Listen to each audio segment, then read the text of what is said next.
Welcome to Seize the Mains by Malhotra's IS Academy. I am Surbhi Sardana and this is season 3 of our daily answer writing initiative. Let me remind you about Ignited Current Affairs. Ignited Current Affairs is running from Monday to Saturday. All the newspapers that are important to be covered by you for UPSC Civil Services examination and all the magazines, for example, Down to Earth magazine, Yojana Kurukshetra, they will be covered in Ignited Current Affairs if you take this course on a monthly basis. The fee would remain $499 for in-house students and $999 for students who are not registered with us already if you are a new student of Raj Malhotra's IS Academy. So register as soon as you can because this gives you a compilation of all the current affairs. You do not have to re-engineer on your own. You don't have to worry about covering 5 newspapers on your own alone. Also on a daily basis you receive MCQs, multiple choice questions on UPSC prelims pattern from all these current affairs that will be taken from these sources. Also mains answer writing is being coordinated with this initiative. You will receive a question for mains in Ignited Current Affairs separately and you will get separate evaluation also. So do not delay, it's going to be very beneficial for you. Join it as soon as possible. Ignited Current Affairs 2.0. About Seize the Mains daily answer writing, we are upon day 137 of season 3. This initiative is running free of cost in coordination with our website, which is rajisacademy.com. Behind me is the screenshot of our website. In the mains answer writing section here, if you click, you will see the list of all the questions under this daily mains answer writing section daily mains answer writing challenge. All the questions with their model answers have been uploaded on the website. What you can do is, after watching this discussion, go to the website, click on the link in the description, it will take you there. Read out the whole answer under the question for today, read out the entire model answer, and then after that try to write your own answer to the question we are about to discuss. Post it on the website in the comment section and get it evaluated by our experts entirely free of cost in the next few days. So the topic for today is Circum-Pacific Belt. Let's see what is the question that we have.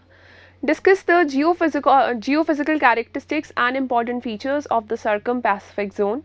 Answer in 250 words.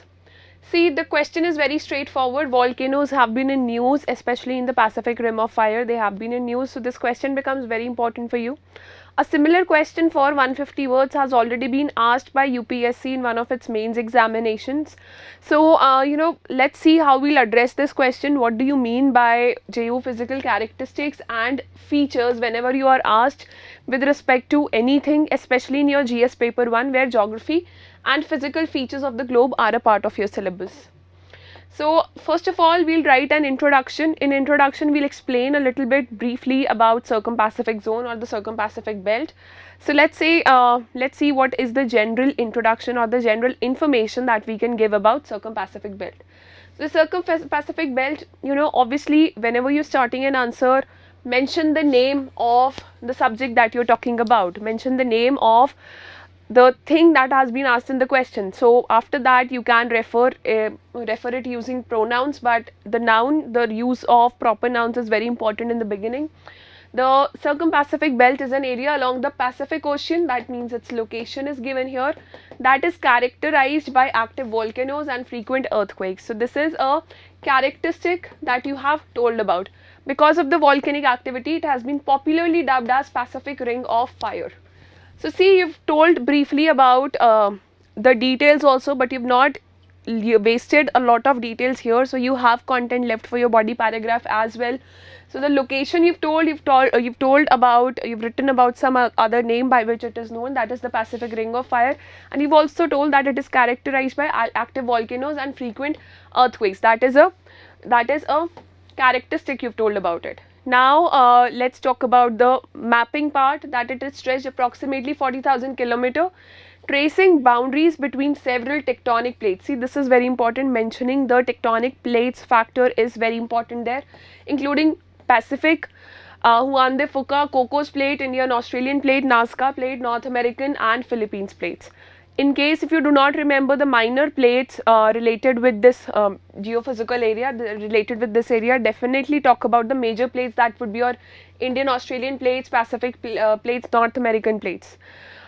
Then the chain runs up along the western coast of South and North America, crosses over the Aleutian Islands in Alaska, runs down the eastern coast of Asia past New Zealand and into the northern coast of Antarctica. So this is something that that tells about the span of the plate. So talking about characteristics, about its other name, about the mapping part or the span, you have made things very clear.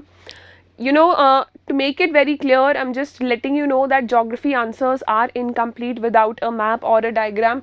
So definitely this is a very important topic. So this is a brief sketch, this is a rough sketch that you would be drawing there for the Pacific Ring of Fire whenever it is asked from you. So this represents the Eurasian plate, the Java Trench, the Australian plate, Indo-Australian plate. This is a brief, this is a very rough representation of the diagram that is required by you in your answers. This can be found regarding this diagram regarding Pacific Ring of Fire can be found easily on Google Images. If you have never practiced it or used it in your notes, inculcate this in your notes right now and try to practice this, especially whatever the plates have been mentioned here. Make sure that you label them in your diagram. Then moving to the features or geophysical characteristics part of it. The first one is, we'll talk about the volcanoes. The Ring of Fire is a direct result of plate tectonics, the movement, collision and destruction of lithospheric plates in and around the Pacific Ocean. Now what does this result in? It results in increasing number of subduction zones, that is highest number on the planet, where volcanoes are created and earthquakes occurred. Prime examples, always give examples with such geophysical phenomena or places, especially the Pacific Ring of Fire. Aleutian Alaska Arc and the Kuril-Kamchatka Arc, it is made up of almost 450 volcanoes. The second one, we'll talk about the hotspots. It is also home to hotspots, areas deep within the Earth's mantle from where a lot of heat rises through the process of convection. So hotspot volcanism, that is also being seen in this area.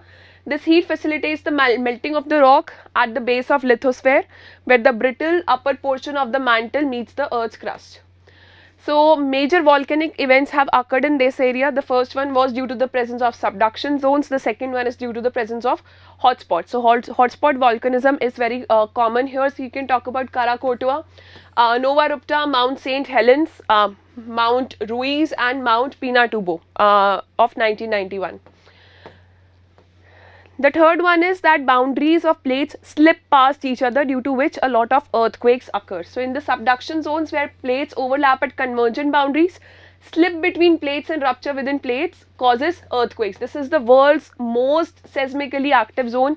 The border between Pacific and North American plates always move sideways here. So this is the reason that you're giving for earthquakes, and you're also explaining the causes that over 85% of earthquakes occur along this path. This is the sub point under this head. The Ring of Fire has been setting for several of the largest earthquakes in recorded history. Again, give example of the Alaska earthquake of 1964, Chile earthquake 1960, Chile earthquake of 2010 and the Japan earthquake of 2011. Most important here would be this one. Even if you cannot remember the previous examples, make sure that you talk about examples at least of this century, because that would keep your answer updated. Also, do note down any earthquakes or volcanoes of the previous year which have occurred in Pacific Ring of Fire, like the recent Mauna Loa, as well as earthquake that produced the devastating Indian Ocean tsunami of 2004. Indian Ocean tsunami and the Japan triple whammy of Japan. That would be very important here.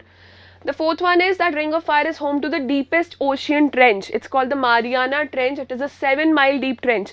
If you just measure the height, or I would say the length of it, it is even longer, or longer than even Mount Everest. So that is it is a 7-mile deep trench. Other trenches in the region are Philippine Trench, Challenger Trench, Kuril-Kamchatka Trench, etc. In the conclusion, talk about some significance of this particular area. That is, world's largest geothermal energy resources are present in here. That is around 40% of the entire globe. Secondly, you have majority of volcanic eruptions and earthquakes. It holds immense significance regarding the study of Earth's interior. So that is the significance part that you are writing about here, that with respect to geothermal energy and with respect to studying the Earth's interior, and by studying the Earth's interior, we can understand about Earth's magnetic field, origin of Earth, what were the first life forms on Earth, and what is the future or predicted age of Earth, or what are the phenomena that we might see on Earth in future. So all these features taken together affect many populated coastal regions around the Pacific Ocean, as is evident in the recent eruptions of Mauna Loa of Hawaii and Mount Semeru of Indonesia, etc. That is from the past 1 week. So definitely include current affairs in your conclusions, and even if you are including them in body paragraph, make them highlighted, underline them. Do not use a highlighter in your final exam.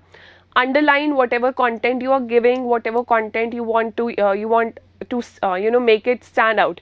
Make it stand out using the underlining and different techniques that you're using, whether it is through flow charts, whether it is using boxes with your answers. So yes, this is your full answer for the day. The entire answer has been uploaded on our website, which is rajasacademy.com. Click on the link in the description, which will take you to Raja Ace Academy, and in the mains answer writing section, go through Seize the Mains section. You will see a list of 137 questions with updated model answers, which will help you immensely in your mains answer writing practice and civil services journey.